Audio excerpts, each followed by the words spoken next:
ሰበር ዜና በአሜሪካ የምትገኙ ኢትዮጵያን እንኳን ደስ ያላችሁ። ትራምፕ በታሪክ ለመጀመሪያ ጊዜ ሊቀይሩት የሞከሩት የአሜሪካ ሕግ ዛሬ በጠቅላይ ፍርድ ቤት ውድቅ ተደርጓል። በአሜሪካ ምድር የሚወለዱ ህጻናት ማለትም ከስደተኞች የሚወለዱ ህጋዊ ካልሆኑ ሰዎች ወይም አሜሪካዊ ካልሆኑ ሰዎች የሚወለዱ ህጻናትን ቀጥታ የአሜሪካ ዜግነታቸውን የሚከለክል ወይም ዜጋ እንዳይሆኑ በርዝ ራይት ሲቲዝንሺፓቸውን የሚከለክለው የዶናልድ ትራምፕ ውሳኔ ዛሬ በጠቅላይ ፍርድ ቤት እንዳይፈጸም ውሳኔ ተላልፏል። በየአመቱ የ250 ሺህ በላይ የሚሆኑ ህጻናት እጣ ፈንታ ስለቀየረው ዛሬው የፍርድ ቤቱ ውሳኔ ዝርዝር መረጃ ይዤላችሁ ቀርብ ያለው።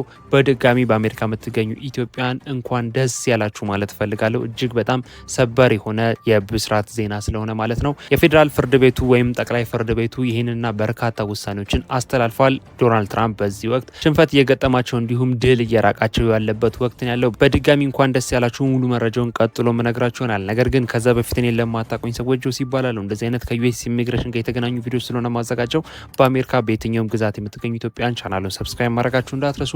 ቪዲዮንም ላይክ ያደረጋችሁ መጀመራችሁን እርግጠኛ ሆኑ። ወደ ጉዳያችን ንግባ። Shannon, we have another decision and it's a big one. It has to do with birthright citizenship. It was an executive order that President Trump, on day one of his second term in January 2025, signed the executive order. It was immediately challenged, and now we can tell you. መግቢያ ላይ እንደነገርኳችሁ ነው ጠቅላይ ፍርድ ቤቱ ዶናልድ ትራምፕ ወይም የትራምፕ አስተዳደር በአሜሪካ ለሚወለዱ ህጻናት ቀጥታ የአሜሪካ ዜግነት የሚያገኙበትን ማለትም ከስደተኞች ማለት ነው የሚወለዱ ህጋዊ ካልሆኑ ስደተኞች ማለት ነው የሚወለዱ ህጻናት ቀጥታ ዜግነት እንዳያገኙ ልክ እንደ ወላጆቻቸው ስደተኛ ሆነው አሜሪካን ለቀው እንዲወጡ ዲፖርት እንዲደረጉ የሚደረገውን ህግ ጠቅላይ ፍርድ ቤቱ ከዚህ በኋላ እንዳይፈጸም እንዲሁም ለቀጣዮቹ አመታትም ተፈጻሚ እንዳይሆን ውሳኔ አስተላልፏል። ፍርድ ቤቱ የዶናልድ ትራምፕ አስተዳደር ሰነድ አልባ ወይም ህጋዊ ፍቃድ የሌላቸው ስደተኞች ወይም በጊዜያዊ ቪዛ አማካኝ አሜሪካ ባሉ ወላጆች የጣለውን የዜግነት ክልከላ ውድቅ አድርጓል ነው የሚለው መግለጫው።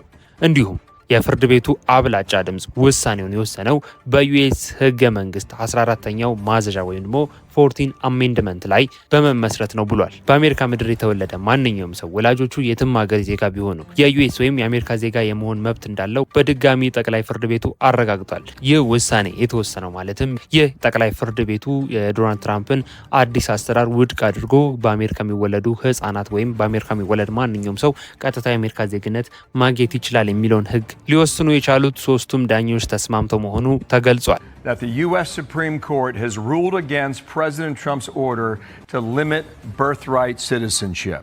Shannon, we have talked for some time about the president feeling that he would not win on this one. The question is, why not? Right off the bat, it says children born in the United States to parents unlawfully or temporarily present are, quote, subject to the jurisdiction of the United States and are citizens at birth under the 14th Amendment's Citizenship Clause. So look how this broke down. As we expected, the Chief Justice wrote this opinion. Justices Sotomayor, Kagan, Barrett, and Jackson joined. ፕሬዚዳንት ትራምፕ በውሳኔው ማዘናቸውን ገልጸው የሰነድ አልባ ስደተኞች ልጆች ዜግነት ለማስቆም ኮንግረስ ማለትም የህግ መወሰኛ ምክር ቤት የምንለው ማለት ነው ኮንግረስ አባላቱ አዲስ ህግ እንዲያወጡ ውሳኔ አስተላልፈዋል። በቀጣዮቹ ጊዜያቶች የኮንግረስ አባላቱ ምን አይነት ህግ እንደሚያወጡ አብረን የምንከታተል ወይም አብረን የምናይ ይሆናል። የሲቪል መብት ተሟጋቾች ማለትም የሰብአዊ መብት ተሟጋቾች ማለት ነው ውሳኔው ትልቅ ታሪካዊ ድል እንደሆነ እየተናገሩ ይገኛሉ።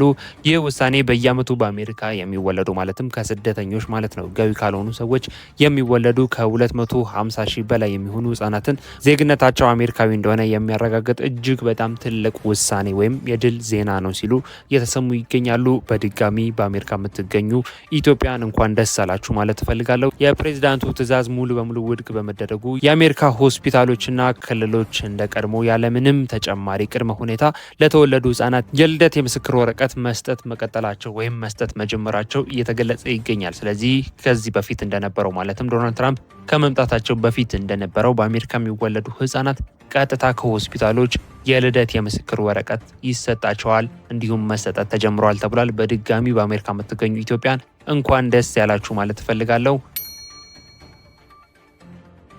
ዛሬ መረጃ ይህን ይመስል ነበር። አሪፍ ኢንፎርሜሽን በግልጽ እንዲሁም በአጭሩ ሼር እንዳረኳችሁ ተስፋ አድርጋለሁ። ሀሳብ አስተያየት እንዲሁም ጥያቄያችሁን ኮሜንት ላይ ጻፉልኝ። በቀጣይ በሌላ ቪዲዮ በሌላ መረጃ እንገናኛለን። ለሁላችሁም መልካም እድል። ቪዲዮንም ላይክ ያደረጋችሁ ምን ያህል እንደወደዳችሁት እንደተመቻችሁ አሳውቁ። በቀጣይ በሌላ ቪዲዮ አገኛችኋለሁ። መልካም ጊዜ